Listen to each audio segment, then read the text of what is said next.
Firstly, it's a pleasure to welcome you all to this public hearing session. And a few housekeeping matters from the beginning. Firstly, understanding Order 111 of Parliament. All committee meetings are open to the public and media, and is also being aired for your information on the parliamentary channel through Walesi and being streamed live on social media platforms for Parliament. Any sensitive information concerning any matters before us that cannot be disclosed into the public, this can be provided to the committee in writing later. On that point, if you do feel that there is something that may be private or confidential in private in nature, just flag that during the conversations, and it will deal with that at the time.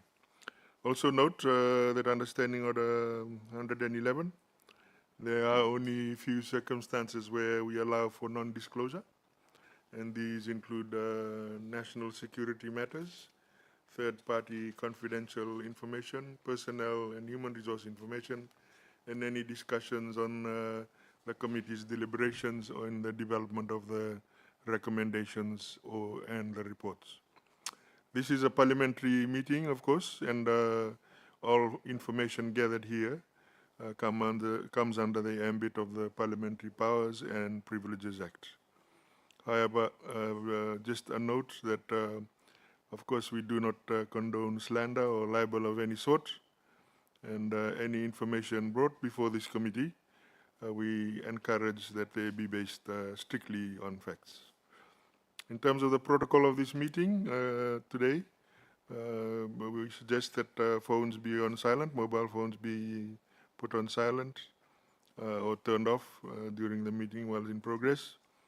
And also wish to remind members, honorable members, and also other guests here today, that all questions are to be addressed through the chair. I would like to, at this time, also invite firstly the Suva Town Council team to introduce themselves, and that will be followed by the Auditor General's team, after which I'll make some further comments and then hand over to Suva Town Council to begin the discussions today.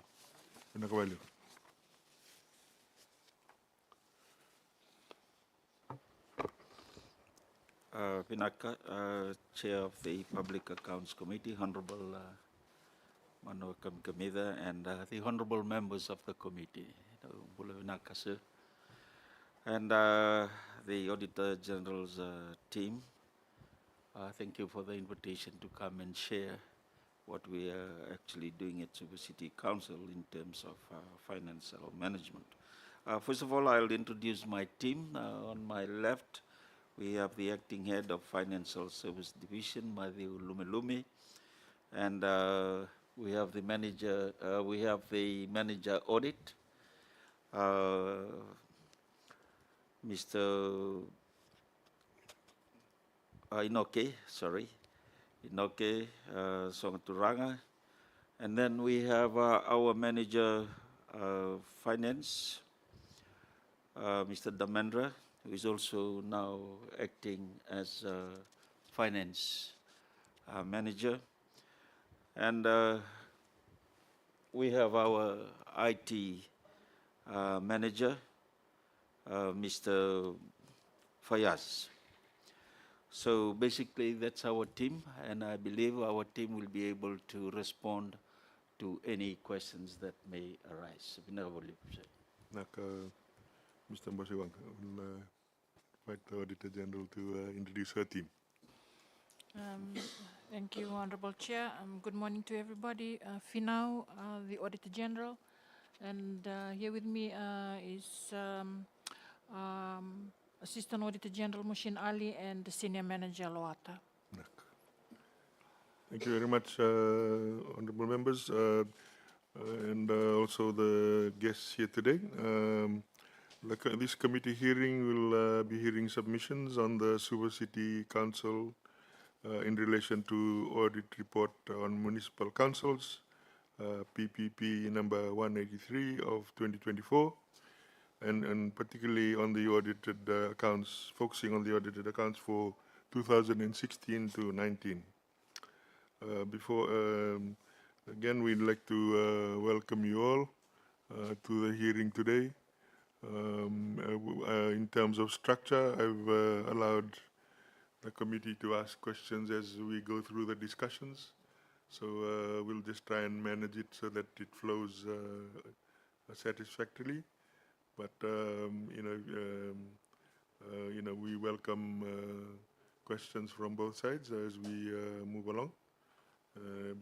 Again, welcome to all, and look forward to deliberations today. And I will hand over to Mr. Mbosiwanga and his team to take us through the discussions today. Thank you. Vinaka, sir. First of all, I would just like to give an overview of our roles and functions and zeroing it down to the questions that have been raised for further discussion. When we took office, the SAs took office in 2024, we were given some important roles to ensure that that is implemented. In terms of finance, one of the major roles include the implementation of pragmatic strategies and standard operating procedures to address grievances of the ratepayers in a prompt, efficient, and responsive manner. Secondly, we also tasked to ensure implementation of financial strategies to improve the financial position of the councils. In addition to that, we have to ensure that there is an improvement in the collection of arrears on rates and other revenues. At the same time, we should ensure to implement some cost-saving mechanisms. Finally, to ensure completion of the pending annual accounts of the councils, and to ensure that we implement the audit's recommendations. So we have more or less take that on board and conduct our reviews. The first review that we conducted to ensure that this happens, amongst others, is the review of organizational structure, and that includes the finance, and currently we are also reviewing the policies and SOPs. You may have been aware that we have, as part of our planning processes, we completed the voluntary local review, VLR, and it's the first in the Pacific. And this is basically means localizing the SDGs. And now we are finalizing the 5-year strategic plan, which we hope will be finalized in the next 2 weeks. So in this process, finance is also a very important integral part of these whole processes. So, from there, then focusing on the questions that has been raised, which we have prepared on, and that's on digital infrastructure and modernization strategy, or software and systems, the internal controls and data security, revenue collection and fraud mitigation, governance, procurement, and policy compliance, and personnel capacity. So that's basically the overview of the processes or the systems and the processes that we have gone through till today, with changes as we move on. Volume.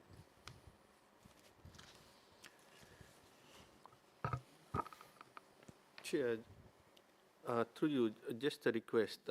You mentioned quite a couple of things. Can we get copies of all this? Like, for example, you said about strategic planning, financial strategy. Can we get copies of this? And the other thing, can we actually request is, you also spoke about collection of rates in terms of what is actually owed to the council. Yeah. Can we get an yearly breakdown from the date we are actually doing an audit till to date to see how the graph is going, whether it's increasing or decreasing, if we are able to be provided with this information by the council? Thank you.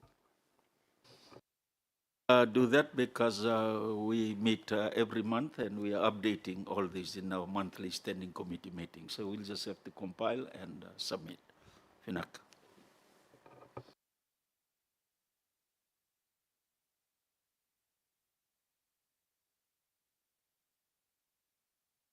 Please continue with going through the questionnaire, if you wish. Yeah. Thank you, Chair, through you. We have been given about 20 questions from August office.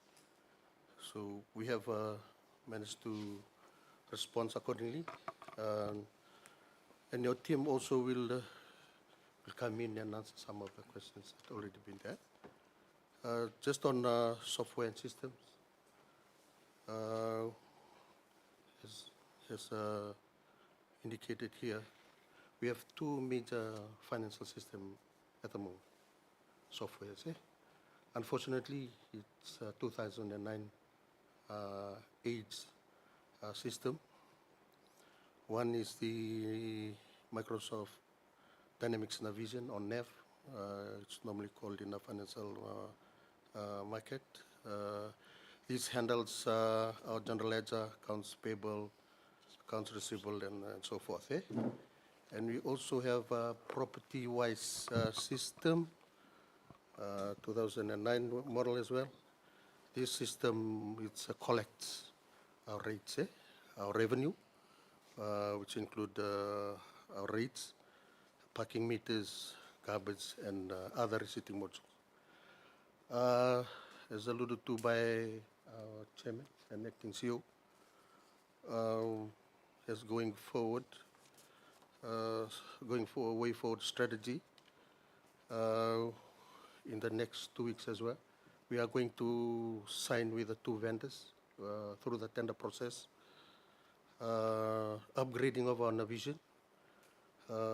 In the market now, it's called Business Central. A few of our, even our state-owned entities and companies alike are using Business Central. And also upgrading our property-wise to council-wise. We are pleased to inform the August body, August committee, that we are in the process of finalizing these agreements, Mr. Chair. And the other Chair, one is... through you. Thank you. Thanks for this update. Again, my question goes back to what I have been asking previous few councils. Ministry of Local Government has publicly announced that they are actually going to bring a centralized system to be used by all the councils. Would this be waste of money going into these two new software, knowing that it's about to be replaced by the centralized system that has been announced by Ministry of Local Government? And what will be the cost that will incur in upgrading these two systems to the new software system that we are talking about?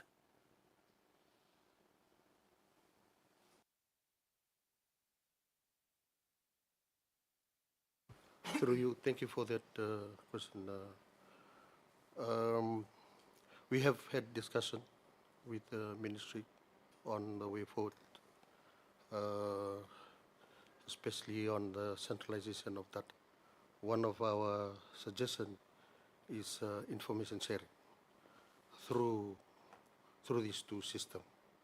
In our internal discussion, we are of the view that the interface, IT interface, will be a way forward, especially for Suva City Council, to enable the ministry for real-time data. That's our view at the moment, and we are working together with the ministry in that regard. In terms of the cost, the cost is quite minimal for upgrading in respect to having a new system altogether. And we believe it's a way forward for the council because of the magnitude compared to the other councils. Our annual budget is about 30 million, and there's a lot of processes into it, and we believe that upgrading into these two systems and being mindful of the urgency of information at government level, the system will support that. Looking at. For my recalls, so the dollar value for property-wise, minimum is around a minimum of around 10,000, and the upgrading for Navision to Business Central is around 100 to 200,000. But I tend to be corrected. We'll provide the final figure to your office through you, Chair. W. One question from me: the systems, the systems that you're talking about. What years were these actually implemented or brought into the council? Thank you, Chair. Has indicated in our response, in 2009, Navision came in as one of the flagship software for the council then. Okay. Unfortunately, it was not upgraded on a periodic basis. And for now, we are doing remedial, looking after the current Navision program very closely because of its age system, working closely with the IT. And we are currently requesting the council, and they have agreed for upgrade. So it's been in place since 2009, eh? Both 2009, systems? sir, yes. Okay. No. Okay. Thank you.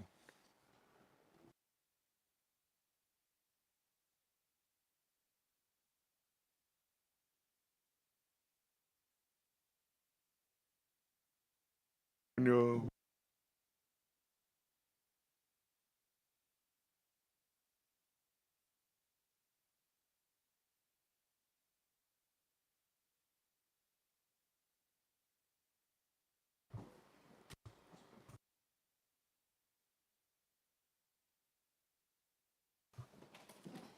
Chair, through you, just what our Director of Finance has mentioned. Previously, prior to Navision 2009, the council was using WinBiz. That was also one of the old legacy systems. And then they had embarked on using Navision 2009. And now we are embarking on a new robust system, that is Business Central, and also council-wise. Also in terms of the Business Central, I believe National Town Council too is embarked on using, in the phase of implementing business.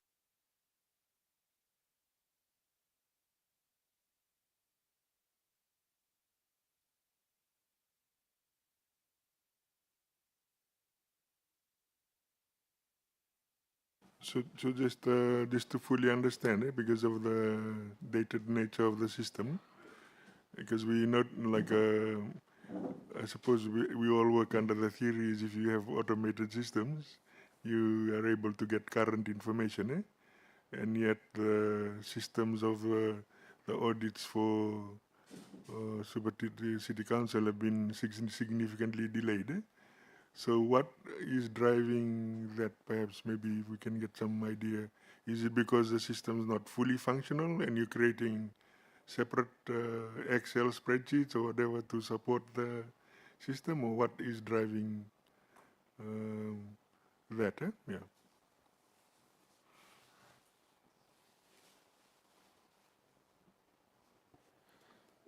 Thank you, Chair. Through you, Chair. In terms of our system upgrade, we needed a real-time dashboard reporting and also to interface with both systems. In terms of our annual reports and also in terms of the financial statement, we believe the delay was due to the ransomware attack that was done in 2024. That had delayed most of our account preparation in terms of from 21. Nevertheless, in terms of moving forward, the IT team has ensured that they have a robust hardware system, and also in terms of preventing this ransom hardware attack to be taken on Suva City Council. So this system that we are embarking on will give us real-time information in terms of reporting as Business Central. And also with the Business Central, there's a Power BI that gives a real-time dashboard reporting that can also be interfaced to what the Ministry of Local Government is implementing. So in terms of from council point of view, the interface will happen, and also the real-time information will be provided to the line minister. Thank you, Chair. Has there any discussion been done between the two software companies, that the one that is being in consultation with Ministry of Local Government and the one that is the current provider for the Suva City Council?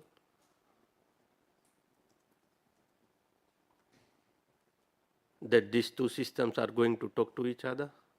Maybe IT can assist in this.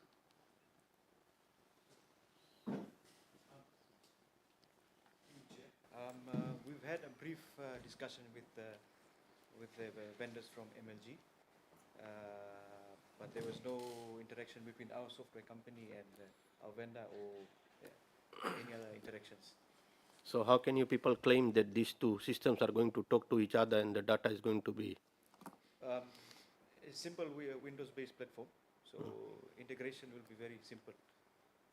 Well, this is one side of the story. We have two software companies, right, who will be designing. You are the user end, right? What will happen at the end of the day if those two companies, they say that our software is not going to be integrated with the other one, or they won't be able to talk to each other? We have a lot of systems. I believe these two systems, they don't talk to each other, which is currently used by Suva City Council. So please, while providing information to public accounts, have some certainty in terms of facts and figures that what you are actually presenting before Public Accounts Committee. We are not against of upgrading the system. We know that the Suva City Council definitely needs system. We have been pushing this for a while now, ever since the Municipal Council audit started. I believe PEC has been recommending that a centralized system, even if not centralized system, but there should be a system supposed to be used by all the council. There is no argument about that. But at the moment, what we are seeing that on one side, local government is saying that we are going to bring a centralized system. And on another side, we are seeing that councils, they have started developing their own system. And we as Public Accounts Committee, we are seeing that somewhere down the lane, this is going to be waste of money. There is some answers to be given by the Ministry of Local Government as well to Public Accounts Committee. Why is it taking so long? And for that reason, councils are now opting to go with their own vendors to actually get the system installed, because it's an issue for all the councils. That we understand. But having said that, this is one of the major concerns to us at the moment, that while Ministry of Local Government has confirmed that they are going to bring a centralized system, and councils, they are actually going ahead with their own system. So that is a concern for Public Accounts Committee at this point in time. Thank you. Honorable Chair, if you like, just want to provide a clarity on the Navision versus Business Central. The Office of the Auditor General also uses Navision. So I believe it's a mandatory update that needs to happen. It's not a new software that is going to be. Business Central is just a new version of Navision. And I believe that the vendor has given April as the deadline, and they will only support Navision in the current form till April. After that, they will no longer support it. It's a mandatory migration to Navision. And so... In 2009 as well, or you've transitioned? No, we are on Navision for now. And then what the vendor has told us, that April is the deadline. And we have to migrate everybody, all those on Navision. It's a mandatory migration to Business Central. And I think the only option that Business Central is supporting is cloud-based hosting. It's no longer a server that they will be supporting. So technically, it's not an entirely new system that will be, Business Central is not an entirely new system.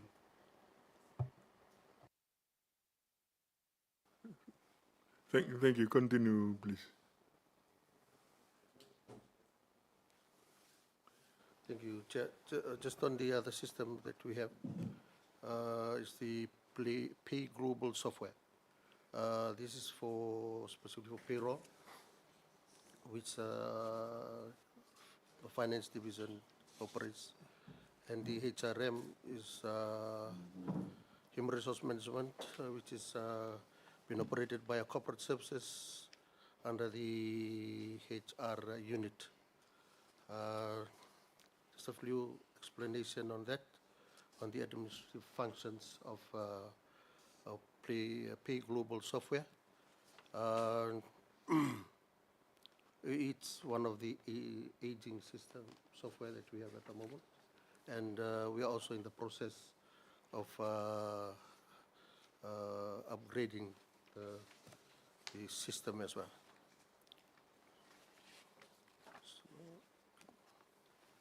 Say just another clarity.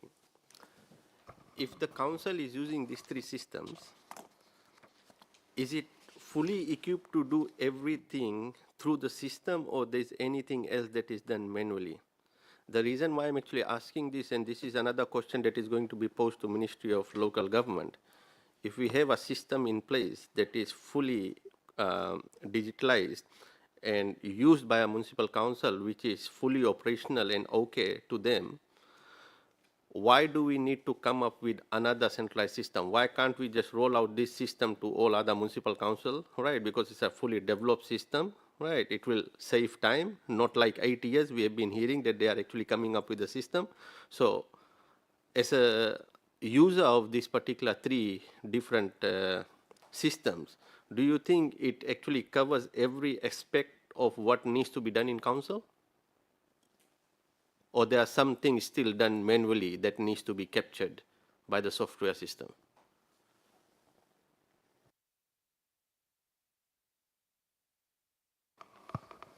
Thank you, Chair. On the third, just answering the question, on the third system, which is the Pay Global, that's more or less for in-house, because it has to do with HR, in terms of taking stock of staff capacity. It does not directly link to MLG, but the question, we take note of the concern from the Public Accounts Committee. No. What I'm trying to get is the view as a users of these three softwares as a council, right? Whether it covers every aspect of what is done on day-to-day operation, whether it's in-house, whether it's collecting of rates, whether it's the financial management, but is everything covered by these three systems? As an opinion, as a user, that's what I'm trying to actually get an information. Because last thing we want is to get a centralized system, and then we find out that this is not made, tailor-made for some of the council, that they actually expected these things to be fully covered, and now the new system that is rolled out or is going to be rolled out by Ministry of Local Government doesn't cover that aspect. Chair, through you. Sir, in response to that, the system is, as you know, it's a legacy. It uses a lot of manual processes. It covers everything, but it covers a lot of manual processes. So, example, if a cash transaction is undertaken, it reflects on the next day. So, what you're saying, if we can iron out all in the new software, it will be very good for us. But with the upgrade, will all these issues will be resolved? Yes. With the upgrade, it will be resolved, as the reflections will show the same time. Yeah, that's what we are trying to actually see. Like, for example, if an upgrading of your software covers every aspect of a council, we would just ask Ministry of Local Government, why can't these three software be implemented or rolled out to other councils? Thank you. We just acquired a new server last year, which can capture all the changes that we to go through the different types of apps. Honorable Chair, again, Pay Global is another software which we use in our office. It is 100% automated. We've got payroll processed through that software. We've got leave management through that software. It's got a lot of features that can take care of staff's training needs, the number of training the staffs have taken. I would slightly tend to disagree with the explanation provided by the IT officer that cash transaction gets reflected the next day. I think it's real time because if you process through the system, it should automatically. So, like we've been using this software for quite a number of years now since we came out from FMIS, from government system, and it has served the purpose. And for us, all our payments and everything is all done electronically. So, and I'm sure that upgrade will be enhanced, more features will be enhanced, but overall, it's a software that serves, and I believe that it should serve the purpose for the council as well. So, Chair, I think Minister of Local Government needs some explanation to do before Public Accounts Committee as to why this system, if they are fully operational at Suva City Council, why can't this be rolled out to others? Why are they actually going to a new vendor? Something that we can actually discuss with them when they are present before Public Accounts Committee. Generally, like sometimes software also goes by size of entity. So, like something that might be important for Suva City Council may not be as important. Some vendors actually have a version for the big fellas, for want of a better word, and a version for the smaller guys. But I'm not sure. I've never used that. I'm aware of Navision and Pay Global, but I haven't actually. Not sure whether they have an offering that sort of considers size of business as well. Yeah, but that's certainly something that can be discussed. I guess just a question from for the information of PAC. Has the tender of the local government solution gone? Has a tender been put out? Are you aware if there's a tender out already from local government for a common platform for city councils? Yes, Honorable Chair, we have been having meetings with the local government ministry on centralization program. We had recently had a presentation by the Honorable Minister, and the council will be providing its comments accordingly on the way forward. The council and the ministry. You rightfully said, Honorable Minister,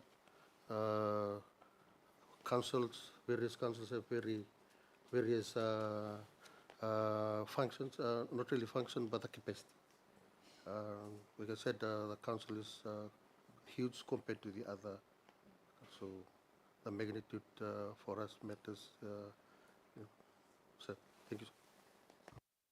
So, but there hasn't been an actual tender that's formally gone out from local government. Do you know? We are not aware, sir. That'll be a question for the local government. Yeah. Thank you. I take through you, Honorable Chair, to take the point from Honorable Maharaj on the payroll. Just from an operational viewpoint as of today, we are engaging our internal audit to do audit on payroll, on the system as well as the functions to date, and why our team are not fully exploring the usage of payroll before upgrade or change. That is currently we doing from a review perspective, and currently the audit team is currently reviewing payroll from that front. So that will give comfort to the council on whether we move forward or we maximize the usage of the Pay Global software at the moment. We have some reservation and also staff capacity on the usage of payroll on that Pay Global software. Thank you, sir. Moving forward, number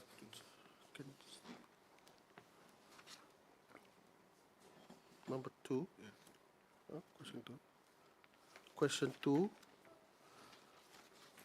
what evidence can the council provide that these systems are integrated across the departments?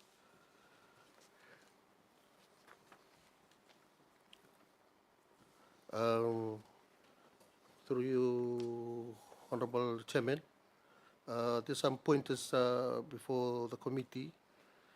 Given the current system that we have, we are managing quite well. We have currently and have upgraded some of the standard operating procedures on these systems. There's note Navision, mostly property-wise have been used with other departments as well.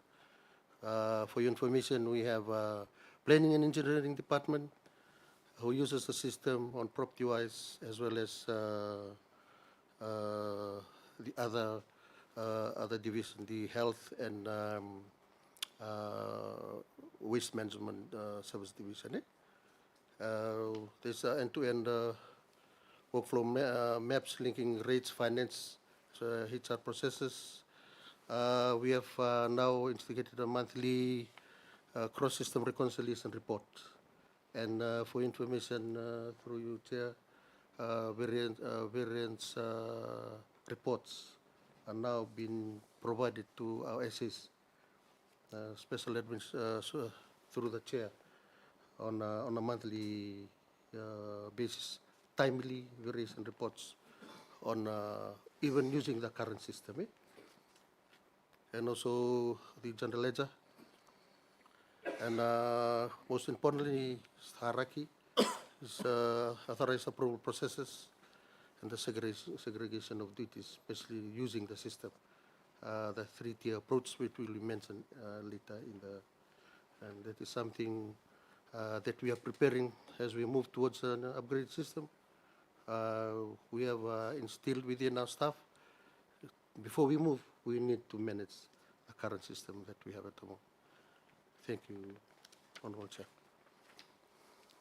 Chair, just a clarification from Office of Auditor General. When this audit for these 3 years were conducted, was this before the hacking took place or after? It was before the hacking. Okay, thank you for that clarification. Can Suva City Council now explain if the hacking took after, why the information given to Office of Auditor General while the audit was being carried out took so long if everything was in the system? I think it took a couple of months for Office of Auditor General, and they can elaborate further on that. Information wasn't coming forth to them to actually carry out in terms of their contractor who was doing the audit at that point in time. If everything was in the system, printing out reports and giving it to the contractors, took so long that additional amount of dollar had to be spent on the contractors to carry out the audit.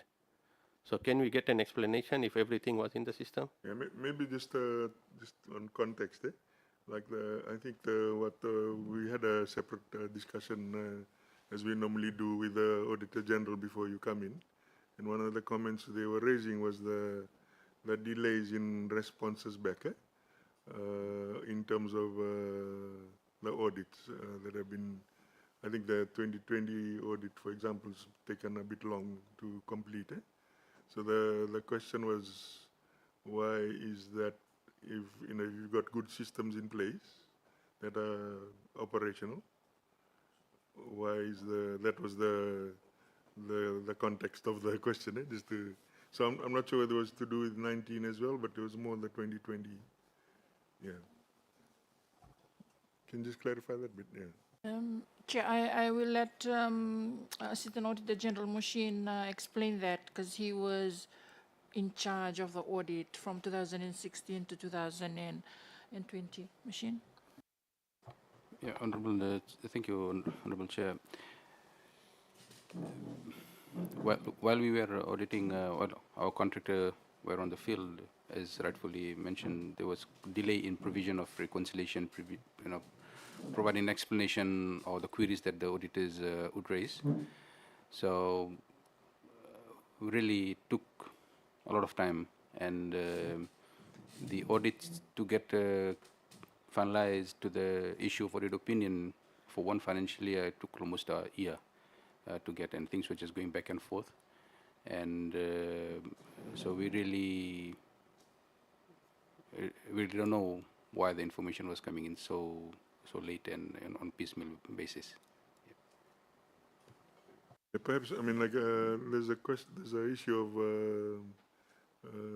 years of people who are responsible as well for the information and the new committees that have come in, so we accept that as well. So, like, it's not trying to pick on people, but just to sort of get an understanding of, you know, what the core issues are, I guess, eh? Yeah.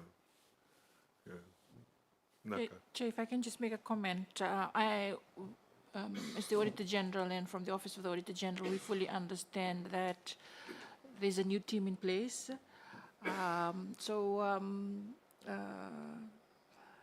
Special Administrator and Acting CEO, we're looking forward to the 2024 audit to see the changes that you've just explained and has been implemented. So we, while the Suva City Council was explaining the system that they used, we understood very well because the Office of the Auditor General uses the same system. And the system can provide real-time information, and they've explained, probably the council has not fully utilized the modules in the system to be able to get the full benefit that they've invested in the system. So as the Auditor General, hopefully it'll be within, it'll be not too long, Acting CEO, that we will be receiving the 2024 draft financial statement, and we'll be able to see the changes from the audits that we have already carried out. Thank you, Chair. Just before, I think, so like basically because of the team is new, it's been about trying to retrieve the information, maybe retrieving the information, then the cyber attack happened, that's kind of delayed some of the progress. Eh? Yeah. Just ask our team director or managers just to update on what we're actually doing now to fast track the finance statements and reports up to 2024. Thank you. Through you, Honorable Chair. Rightful said, we are fairly new to however, we are taking things on board, and we note Madam Auditor General, and it's something that we are working on. We did a stock take on the finance from the financial service division. What needs to be done? One issue, just to highlight to the August board, is the reconciliation. It's something that we have sorted out with the team, and also we have engaged an outside external auditor who has helped us to fast track from 2021 right up to 2024. 2024 to 2025, we are doing it internally. And we have started that process, and we assure you, Madam, that we will be providing the information which is consistent with as is mandated. We are pleased to inform you that we have received the draft 2021 financial statement from our external auditor, and we are now reviewing the accounts. Hopefully, we are optimistic that within the next 2 months, the 2024, 2025, 2021, 22, 23, and 24 will be coming through, and to ensure that Suva City Council is on par in terms of not only FS, but we will also discuss with we have been planning to discuss with the Auditor General on the auditing of this annual accounts. That's in a nutshell is the program that we are currently doing. We may not want to go back to the past. You addressed quite well, sir. We are moving forward with what we have, and I think we are on track. Thank you, sir.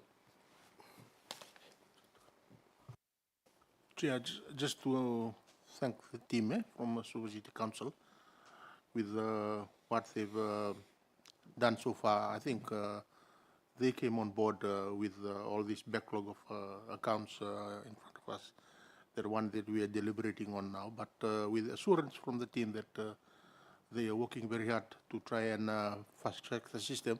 We hope that there's going to be an improvement, and I look forward to a very good report, maybe when we come and meet with them in the next,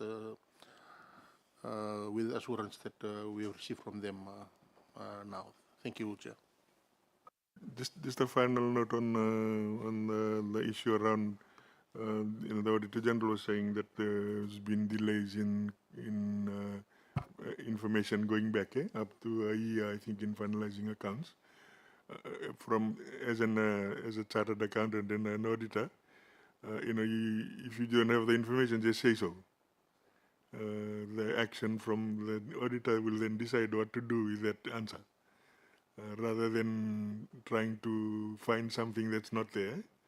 So I think just as a word of encouragement, do not be intimidated if the answer is, I can't find it. Because that just means that it creates clarity from the Auditor General in terms of what the issue is, and you can move on. And like you correctly said, everybody is more interested in what's happening now than there is some interest in what's in the history, but there's a keenness to get everybody up to date. And so I just thought I'd share that as a bit of a perspective from a practical perspective. Just don't delay things just because you can't find it. If it's not there, it's not there. Say so, and you can move on as well. Yeah. Thank you. Carry on.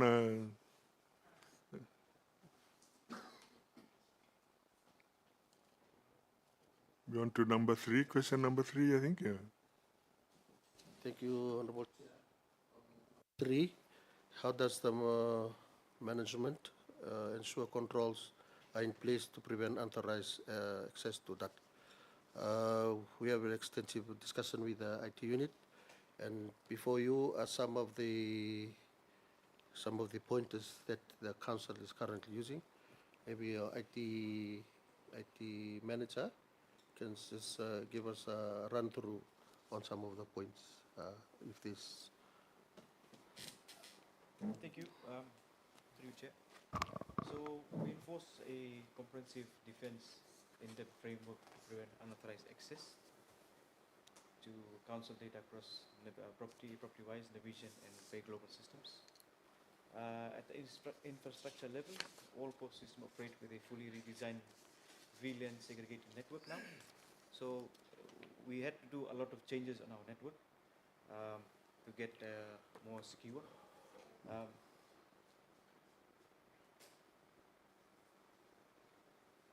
So the logical network segmentation restricts access between the divisions and critical systems, reducing the risk of lateral movement and safeguarding sensitive final ratepayer and personal data. At the application level, strict role-based access control is implemented across property-wise, Pay Global, with access rights granted strictly according to job function and operational responsibility. For example, Acacia may access only the seating module and is restricted from journal entries or payments across processing functions, therefore enforcing segregation of duties. Similarly, payroll and HR functions within Pay Global are accessible only to authorized HR and finance personnel. Each user is assigned unique login credentials, and the sharing of passwords is strictly prohibited. um, under council IT policy, ensuring accountability at the individual user level. All three systems maintain a comprehensive audit trails that log user accesses, transactions, and system changes. This enables management to trace any data entry, amendment, or processing activity back to the specific individual responsible, strengthening transparency and internal control integrity. These safeguards are reinforced through ongoing security monitoring, regular patch management, periodic review of user access rights, and a structured disaster recovery framework, collectively ensuring data integrity systems resilience and sustained protection against unauthorized internal or external access.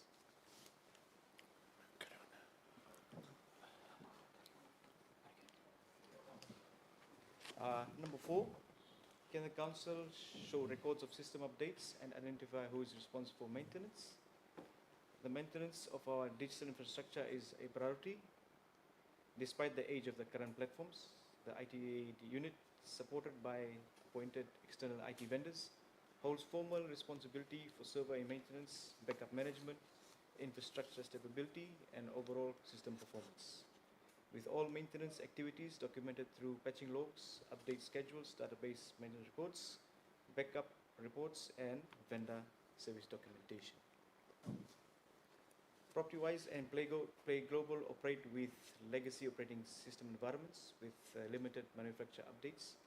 The Council maintains rigorous internal server patch management, supported OS updates, database optimization routines, and scheduled maintenance cycles to ensure continued security and operational reliability. So, Trend Micro is the antivirus the Council is currently using. And it has been implemented to safeguard these legacy platforms while the IT works closely with system vendors to ensure optimal configuration and performances. All databases are hosted within the upgraded server infrastructure, continuously monitored and backed up every 4 hours under our disaster recovery framework. Way forward strategy. The Council is finalizing the transition to the latest cloud-based versions of 3 systems, reflecting a proactive commitment to modernization, enhanced security, and long-term stability.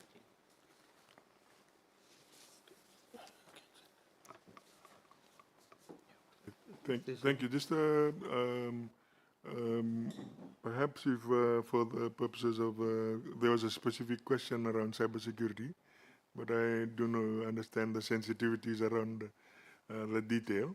So if perhaps you can just write and provide an update to the Public Accounts Committee on how you've addressed the cybersecurity issue.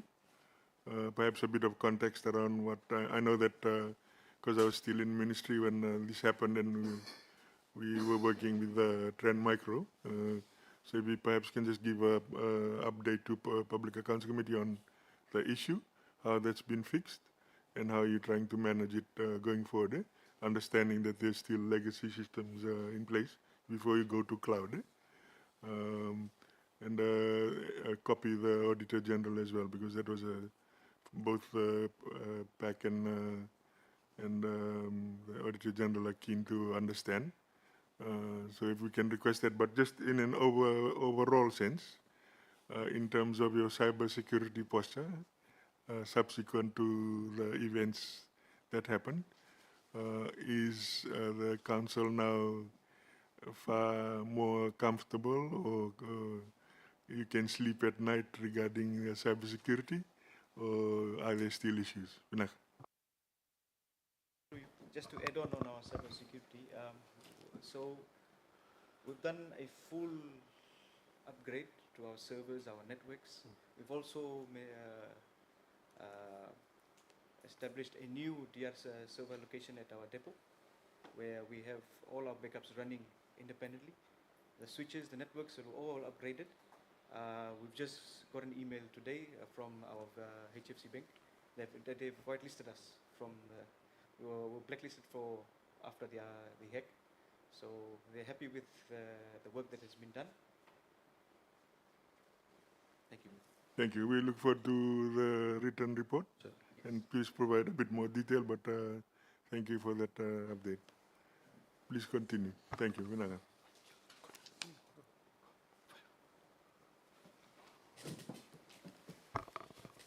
Thank you, Chair, through you. On question 5, what documents exist to confirm staff training on these systems? The Council ensures that staff handling financial data are competent in the 3 systems that currently we are using, which is the NAV 2009 and PropTwise and also Pay Global. So the new finance staff normally goes under the mandatory on-the-job training with the senior staffs. And also staffs are training provided by the support by our vendors if there's any upgrade. The way forward in terms of under the new upgrade system, the Council will maintain a documented user manual and SOPs. And these documents will serve as a training guideline. And also the manuals will be provided to our training officer to provide further induction in terms of the new staff coming on board, more like an onboarding process. Moving on to number 7, sir. How does the Council demonstrate that loan advances are properly recorded, tracked, and reconciled? Just to give the go ahead from our Council in terms of the staff loan, currently we don't give any staff loans. Probably it was in the past, we are not privy to that, but from Suva City Council, currently we are not giving any staff loans. So, Chair, through you, I believe the rest of the questions will just flow from there. Thanks. Yes. In terms of our receipting and revenue collection,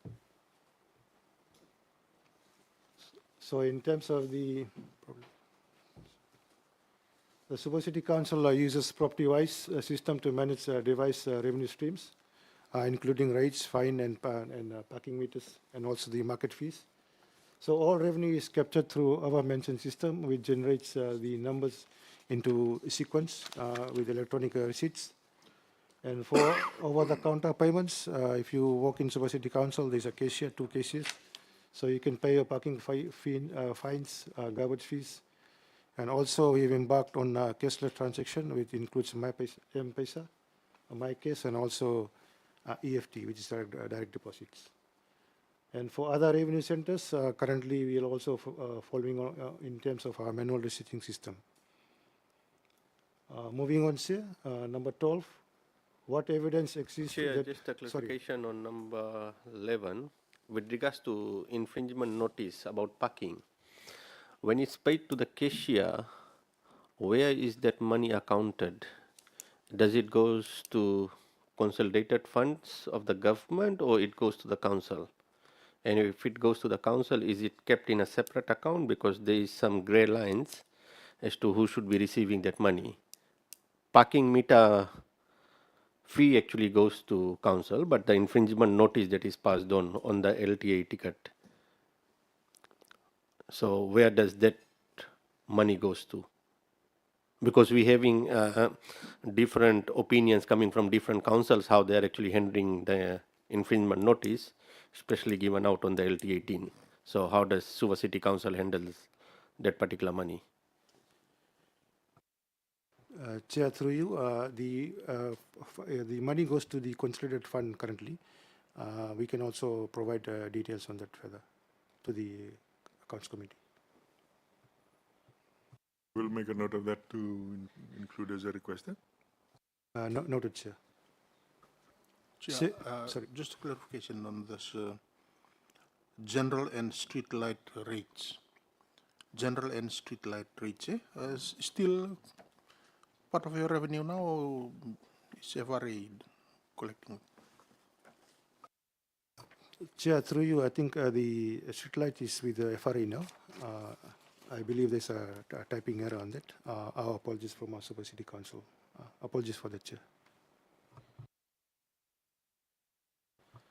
Chair, through you, moving on. Number 12.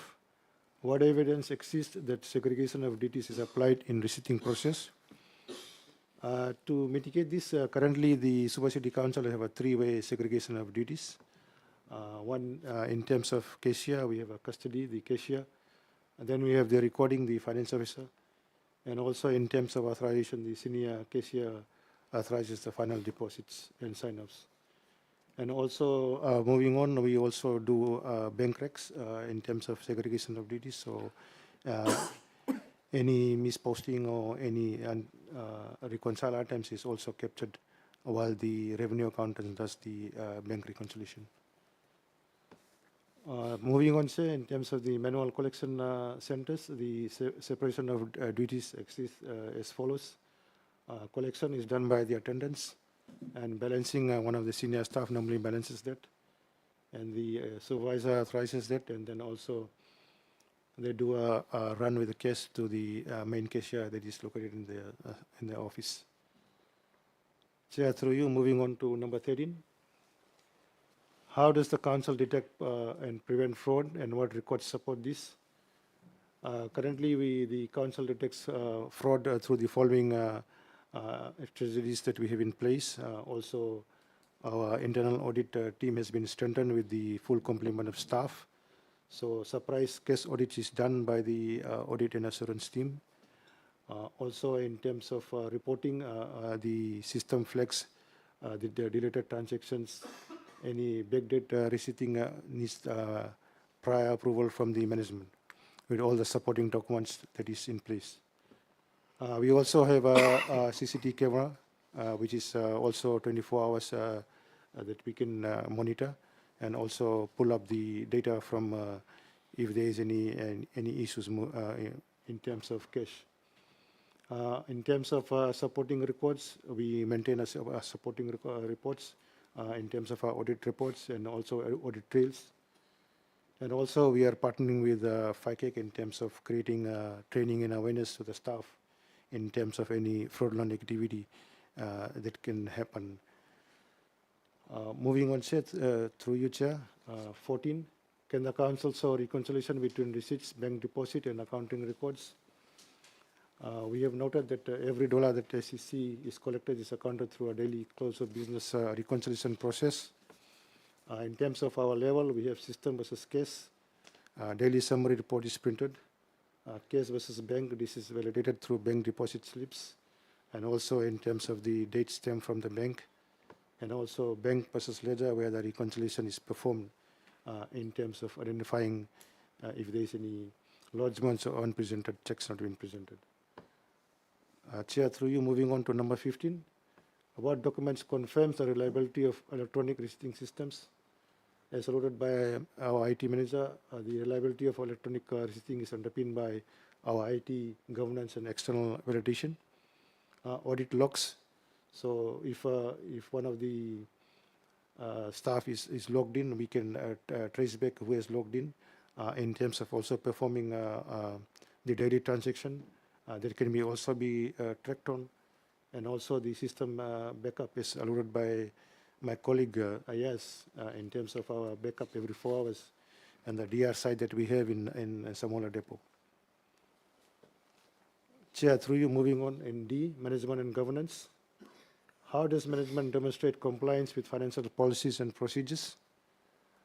Normally, the management compliance through a strict Ministry of Local Government Municipal Council's Finance Policy Manual, and also the Local Government Act 1972.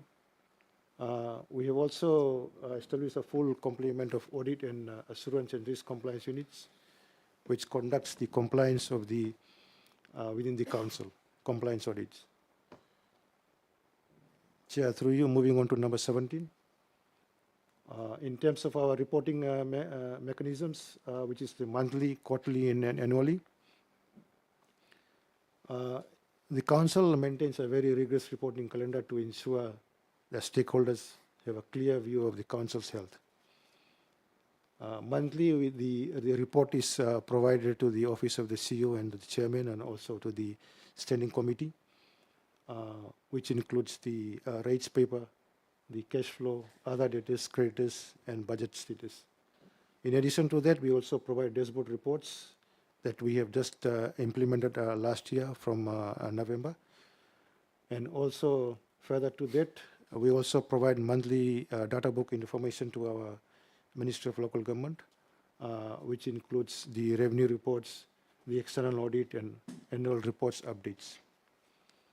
Furthermore, say the annual report and audited financial statements, once it's cleared and signed, say it's also Parliament, it's tabled in the Parliament and made available to the public.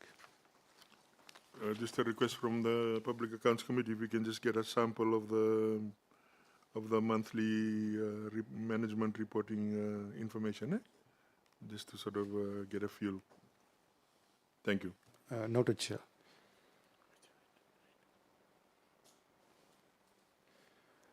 Chair, moving on, number 18, can the Council provide evidence of risk identification and mitigation strategies?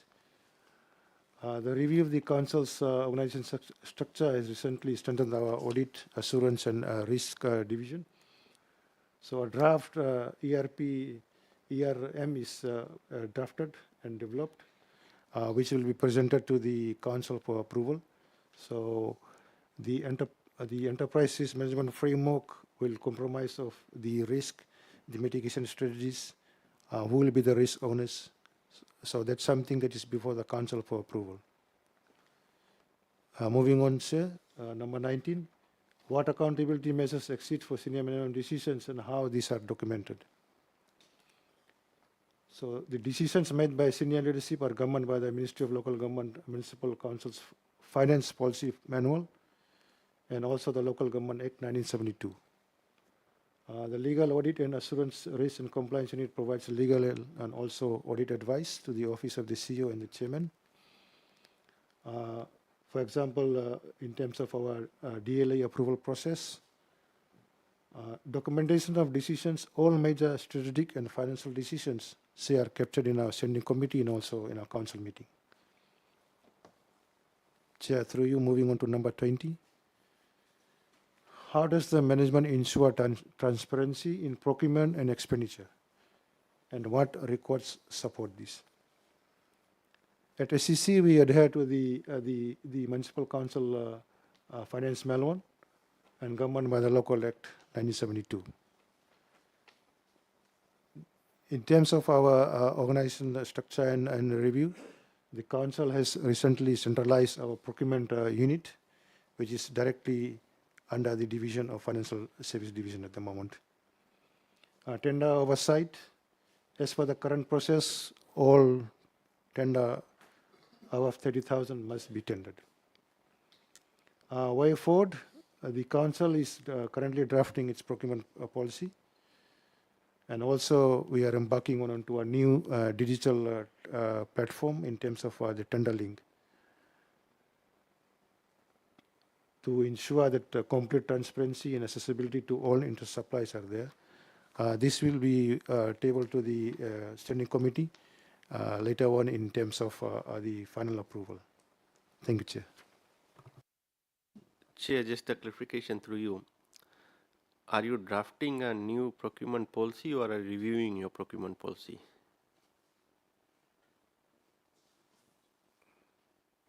Chair, through you. Currently, we are drafting the policy. As alluded, we have just reviewed the organization structure, and the procurement section is just directly under Financial Service Division now. So we are aligning the draft procurement policy with the also the Fiji procurement policy that we have, that currently is there. So in alignment with that, because in terms of the policy, the Council felt that some of the operational matters that can be dealt accordingly is not captured in terms of the current policy that we are using. So in a nutshell, that's where the Council has taken on board in terms of drafting the procurement policy. Thank you, Chair. And second clarification would be, if there is some grant provided to the council from government for capital project, and if there is a tender called for that particular project, does it goes to the internal tender board of Suva City Council, or is it goes to the national tender board, especially when the fund is provided as a grant by the government? What's the policy around that?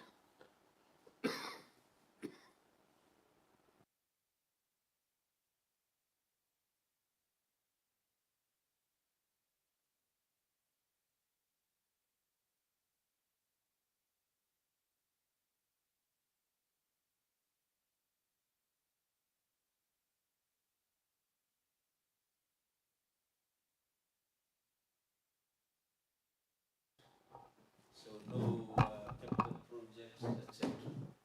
And we are hoping to submit so that we can get it at least next year, next fiscal year.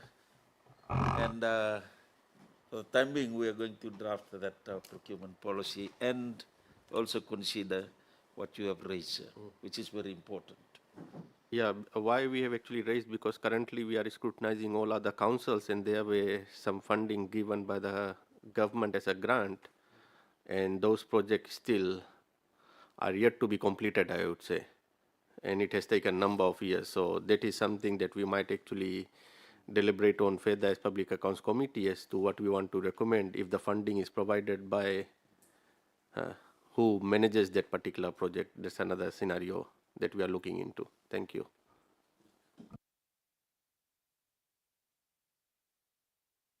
Thank you very much to the town council. It's been it's almost 90 minutes, so been good going. But perhaps any questions from the committee? Any other further questions? Just a couple from me, just to round up. One of the things that is occurring to us at the Public Accounts Committee is for a lot of councils, even before you talk about financial statements, the underlying internal controls is not strong. And just looking at the audit opinions for 19, it's quite clear, there's a qualification on the fees and charges rent income of 7.6 million, saying that things are not being receipted properly, and also on inventory and VAT payable, which in 19 stands at 3.6 million, 3.7 million back in 2019. So just a couple of questions. One is, now that you've got an audit, internal audit division, just the view of the council in terms of its outlook on the internal control environment, because that will certainly dictate what your 24 and 25 financial statements look like, or maybe 25. And then a question on in terms of the receipting procedures now, whether you are now confident that the capture of receipting is now robust, and also in terms of VAT payable, has that been resolved? No. Thank you, sir. The concern raised is a valid point. The audit assurance team was just formed in last year, and we do take stock of Auditor General's past audit issues, and we follow up. We note that one of the qualifying clauses is the non-receiptings. With that is something that we're driving to our finance team to have that documented. For example, the markets, if they can have caches stationed there. So there are some logistics arrangement that needs to be done, but we do take note of that. The matrix is updated to the council on what are the progress. Thank you. Payable, is that still outstanding, or is it now resolved? Thank you, Chair. In terms of our VAT payable, it's already resolved. Thank you. Thank you very much. There's no other, seems like we've exhausted all our questions today. And so, firstly, on behalf of the Public Accounts Committee and also the Auditor General, thank you for coming in today to have this very useful discussion.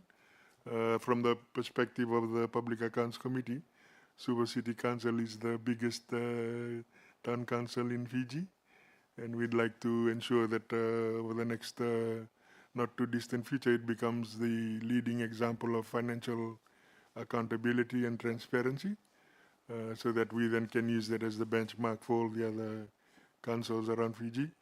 It sounds like you have done quite a bit of work in terms of tidy up and restructure, and that comes through in terms of some of the discussions around security settings for IT the way you handling the accounts receivable, the setup of the Auditor General audit, internal audit. So the Public Accounts Committee would like to note that, and we look forward to seeing unqualified opinions from the Suva City Council in the not too distant future, and it appears that you have certainly put in place the building blocks to be able to achieve that.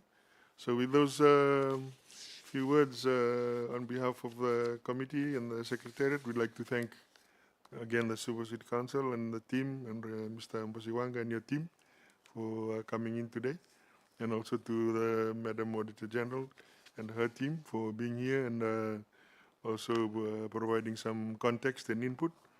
And we look forward to some more positive outlook in terms of the financial reporting not only of the Suva City Council, but other councils as well. So with those concluding remarks, we will now bring the public hearing session to a close. Vinagwalev.